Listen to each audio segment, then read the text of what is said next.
What's going on, you guys? Frost and I'm back with another guide. This time I'll be telling you guys how I play Hecarim jungle. If you find this guide helpful in any way, please do remember to click that like button, as this will help me get this guide out there to more people. Also, if anything changes that will affect this guide, there will be an update in the description. The following subjects will be mentioned in this guide: champion description, abilities, leveling order, runes, masteries, the item build, and the jungle strategy. If you want to go to a specific subject, you can click on it right now.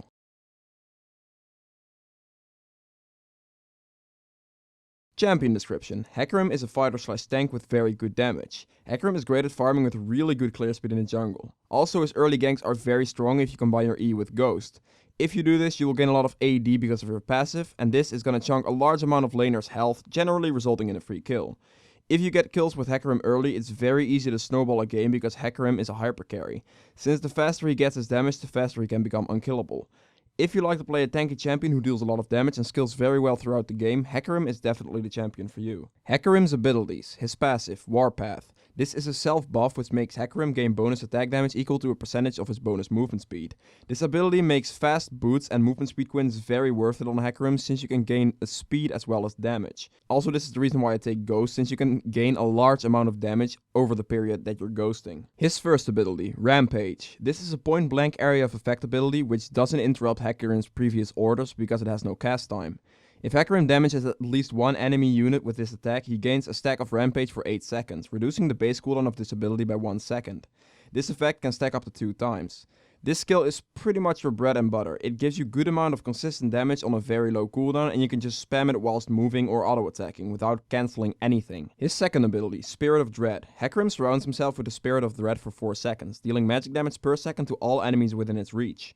Hecarim is healed for 20% of the damage dealt by any source to enemies within the area. This is capped against minions or monsters. Always try to save this until in the jungle when you're about to do damage with your Q on 2 stacks, so you can get 2 heals from the Q. Or in teamfights when you're getting low and you need to get some health back. When you're ganking a lane, just use it right as you're about to hit the enemy for extra damage. His third ability, Devastating Charge. Hecarim gains 75% movement speed over the course of 3 seconds, starting with the initial 25% up on cast, and ending 1 second afterward.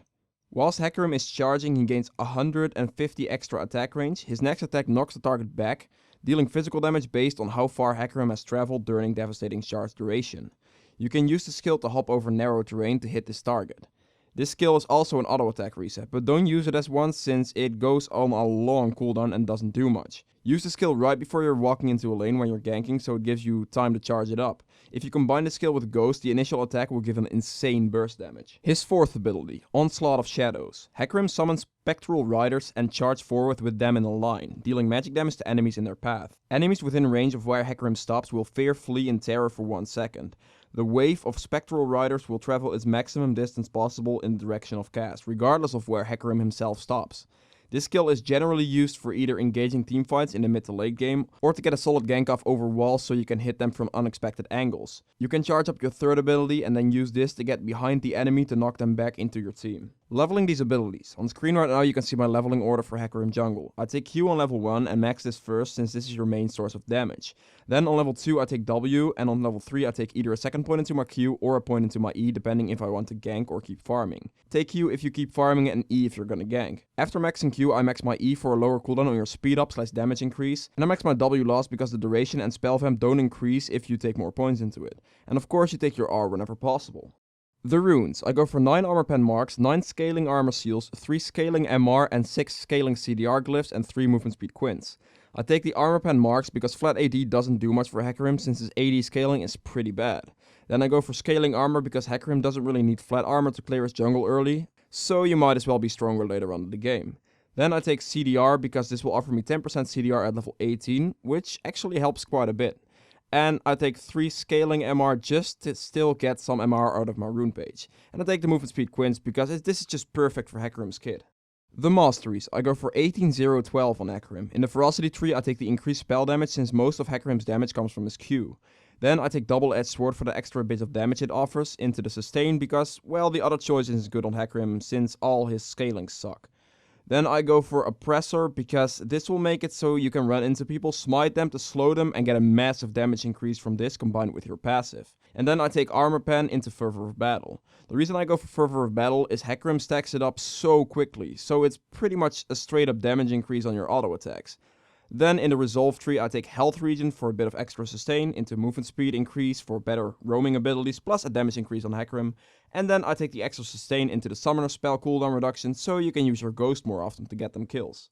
The item build. There is just one item build for Hecarim with some variations for different situations. So starting off you want to get yourself a Hunter's Talisman with 3 health potions. After your initial clear you want to go back and buy the Stalker's upgrade to your jungle item. After getting this you want to get yourself a pair of regular boots for the increase in movement speed and damage. At this point you want to finish your jungle item into a warrior enchant. Getting this on Hecarim will pretty much mean that his Q will deal a lot of damage. After your jungle item you want to finish your boots into some ninja tabbies because these boots will give you the best tank stats. But you can also go for boots of swiftness at this point in the game because it reduces the slow of the Frost Queen item. If the enemy doesn't have this item then ninja tabbies is just the way to go for sure. At this stage you want to build into your main item on Hecarim, and that is Trinity Force. This item has just everything you can possibly want on Hecarim. Now, after Trinity Force there are a few things you can do. You can either follow the build order you see on screen right now, but you can also build a Ghost Blade at this stage. If you are fed, of course. Getting a Ghost Blade will just give you an insane amount of damage so you can walk around one-shotting people. But only do this if you're really fed. If you are not fed then you're taking a risk at falling behind because you are not tanky enough. Anyway, to continue on with the build in a regular fashion, after Trinity Force you want to get yourself a Deadman's Blade. This item is just made for Hecarim. It gives movement speed, armor and health. Plus with the first hit effect from Deadman's you will get quite a lot of sudden burst onto a target. After Deadman's Blade, you want to get yourself an item that helps you tank mages. This will be in the form of Spirit Visage. It offers you magic resist, CDR and extra sustain. Usually as a final item I tend to get Sterix. This item is just good on Hecarim because it will allow him to tank a lot more damage. And it also gives him more power to fight back. Now, to finish your build, you can sell your jungle item for either one of these 2 items. They both serve the same purpose. It's either Hextech Gunblade or Death's Dance. Both of these items will give you a lot of sustain in fights, especially when you combine it with Spirit Visage. I personally prefer Gunblade because it also has that active item to catch people easier, but just test out and see what you like more. The jungle strategy. In the background right now you can see the jungle routes for both sides of the map. The clear I take is the fastest way to get level 5 and be able to gank afterwards. Whilst this is playing, I'll talk to you guys about ganking, farming and what you want to do in team fights. Let's start with ganking. Hecarim is actually great at ganking lanes because with his ghost and his E plus his ult he can come out of all directions at a very high speed and burst the target down for quite a lot of health. But in order for you to start doing this you really need to get at least level 5. That is why I clear the jungle the way I do. The reason you need to get at least level 5 is because before you get that 3 points into your Q, your damage will not be that great. Of course you can still do it when you see a good chance. When it comes to ganking with your ultimate, always try to save it for the last moment unless you need it to get over a wall to counter gank the lane or something like that. The reason you want to save your ultimate is because you can use it to catch people if they dash or flash away. And your E should be enough to just run into the lane and hit the target before they can do much. When it comes to farming, you never ever want to stop farming on Hecarim. His build is very expensive and in order for you to get there, you need to farm. So keep rotating in your jungle and keep clearing camps. Don't ever sit by a lane for an extended period of time because this will hurt Hecarim a lot more than it would a Lee Sin, for example. And finally, team fights. Hecarim is the kind of champion that can do one of 2 things. Either peel for his carries by using his ult more defensively and soak up a lot of damage, or he can dive onto the enemy backline and be a serious threat to them. It's whatever your team needs you to do. This is pretty much the only thing you gotta learn about teamfighting. Use your ult correctly. And sadly, this comes with experience and playing Hecarim a lot. There's not much I can tell you about it. Thank you guys so much for watching. If you've enjoyed it or learned anything from it, please do remember to click that like button right below this video as this helps me get this video out there. If you would like to see more guides like this, hit that subscribe button and I'll see you guys next time. Bye!